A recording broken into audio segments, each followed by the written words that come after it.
Morning, folks. Welcome to another episode of On the Court with First Coffee. My name is David George Smith. Hope everyone's doing well, having a good start to their day.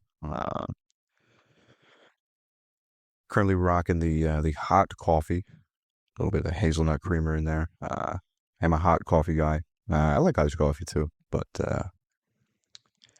really depends on the situation. Really depends on the mood. And definitely in the morning, I prefer a hot cup of coffee. I don't know, it just doesn't. Iced coffee doesn't really wake me up. If it's like in the afternoon, you just need a little pick me up, I can do an iced coffee, but I think for the most part, I prefer a hot cup of coffee over over iced coffee. And I mean, when people talk about life, liberty, and the pursuit of happiness in America, I truly believe one of those aspects is waking up with a hot cup of coffee. I feel like that is like the most Americana freedom that you could possibly get.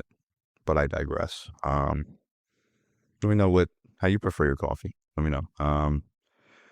Also wanted to shout out my Instagram real quick. I post a lot of content with podcasting.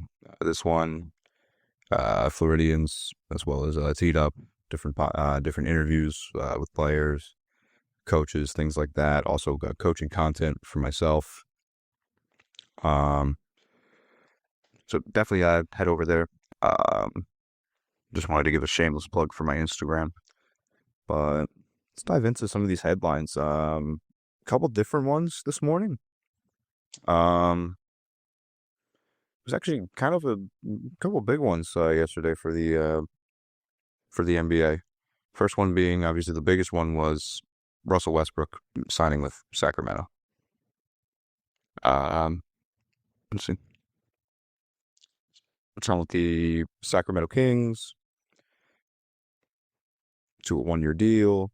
I believe it was, let's see the exact number, $3.6 million. Yep. It was the veterans minimum deal. 37 years old, finally got spot on a roster. You knew it was going to happen eventually. You just didn't know where. I felt like it was going to be somewhere in the West. I knew it wasn't going to be anywhere, at 37, you're going to want to get on a squad that's half decent, which is Sacramento. So good for Russ. I mean, he's averaging, I believe, 13, 4, and 6. Last time I checked, I believe, something like that, around that. He's shooting like 45% from the field, which is pretty efficient as well.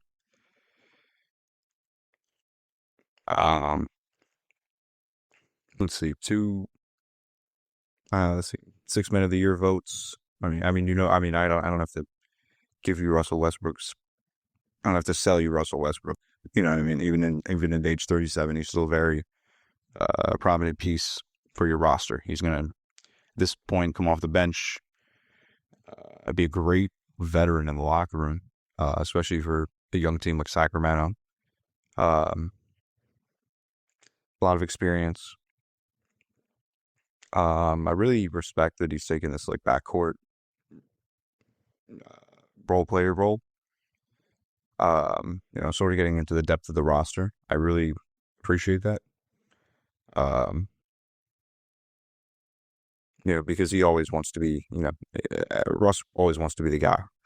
You know what I mean? So for him to really step into that like just really take a step back at this point in his career with Denver was really cool to see. And I really hope that he can have a really good presence in that locker room with Sacramento, which I think he will. So that's very cool. Good for Russ. Sacramento, they have been looking good the past few seasons. They're right there. They're just waiting to get over that edge. You know what I mean? They're waiting to sort of get there. You know what I mean? I mean, they have a lot of presence in the West. A lot of amazing young stars. So it'll be interesting to see. Especially adding, they've already got veterans as well. DeMar DeRozan, Sabonis, guys that can make a difference in the locker room. Obviously, Sabonis being star player for Sacramento. So, um, yeah, the Kings needed some bench depth, for sure. That's one thing that they were lacking, and they definitely added that with Russell Westbrook. So that'll be cool to see.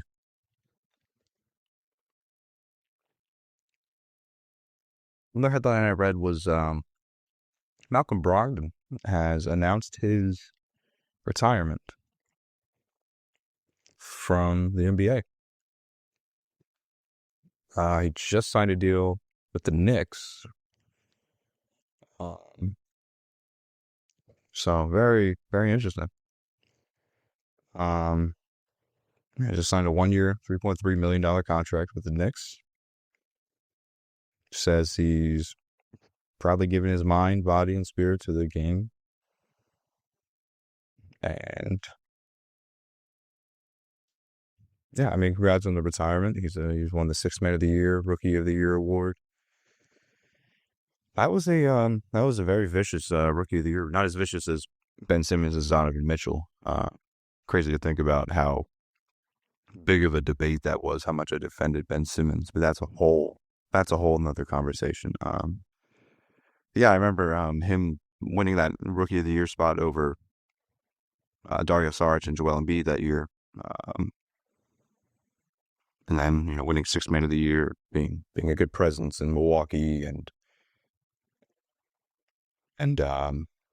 Indiana as well, Washington. Uh,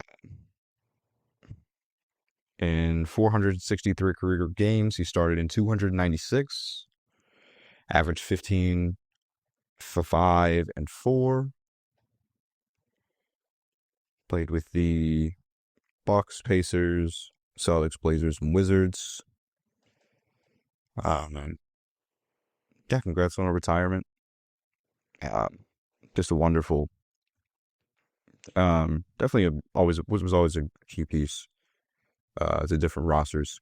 Um, when Malcolm Brogdon showed up on the roster sheet, it wasn't something to just look over. Or he wasn't, rather, he was, a force to be reckoned with. So, um, it is very interesting, though, to think about the 2017 Rookie of the Year retires for the 2004 Rookie of the Year. I mean, think about that. That sort of thing is amazing to me. So, congratulations on the retirement, Malcolm Brogdon. Congratulations on the amazing career. Enjoy it. Definitely enjoy it.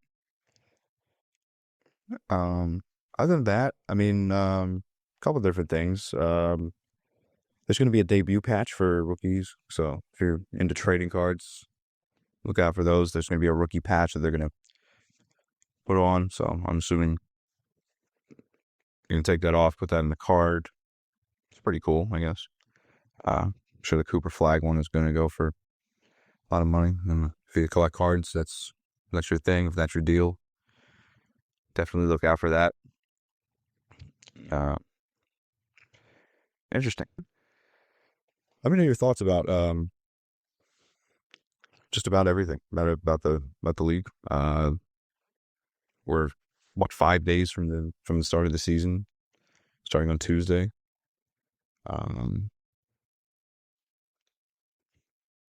First game is the Thunder and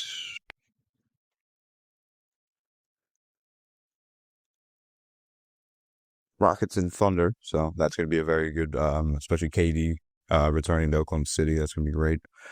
Warriors and Lakers are going to take that 10 o'clock slot.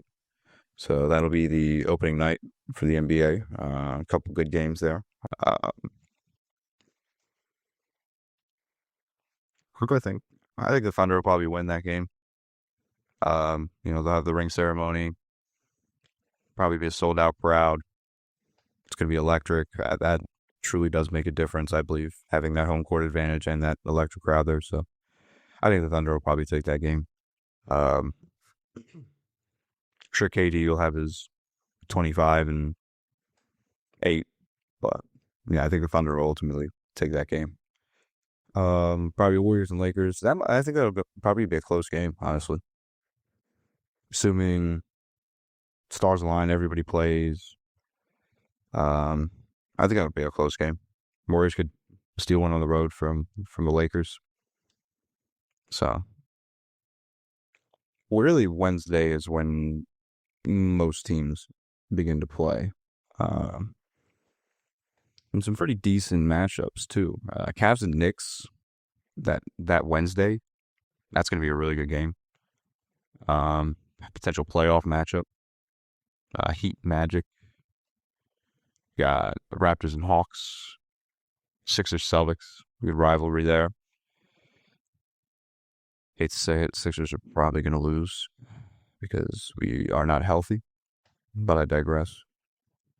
We'll get into that.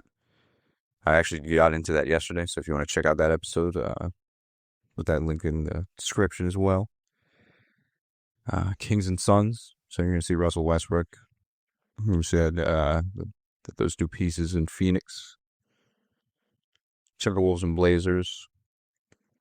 So Spurs and Mavs. So you got Cooper Flag versus Wemby. That's gonna be cool to see. A couple good games. Yeah, I got some good matchups on Wednesday. I'm looking forward to Tuesday and Wednesday next week. Let me know what your favorite games are. Let me know what you're thinking. Let me know your predictions for the season. It's going to be interesting to see a lot of different things. LeBron and Luka get a full season. Cooper Flag. You got Wemby coming back. You got Zion coming back. Slimmed down. What do you think about Zion? Let me know what you think about Zion. Are the Knicks going to be legit? Who knows? A lot of people think the Knicks are going to come out of the East. A lot of people think the Knicks are going to win the East. I still think they're one piece away. Like I still think that they need like a good like a solid probably like an all-star 3. I don't know. I can get into that later, but let me know what you think. Let me know what you think. That's going to do it for this episode. Thank you so much for tuning in. Make sure to follow the Instagram at @DSmith Basketball. That's at @DSmith Basketball if you want to see some coaching content, podcasting content, interviews, things like that. Feel free to give that a follow. You can check out this podcast anywhere where you get your podcasts. Just in case if you had to download Spotify or something or one or the other. It's everywhere you get your podcasts. So wherever you get your podcasts, this one will be on it, as well as Floridians, the Philly Sports Podcast, Teed Up, which is returning soon. So definitely tune into those. Thanks so much for tuning in, and have a good one.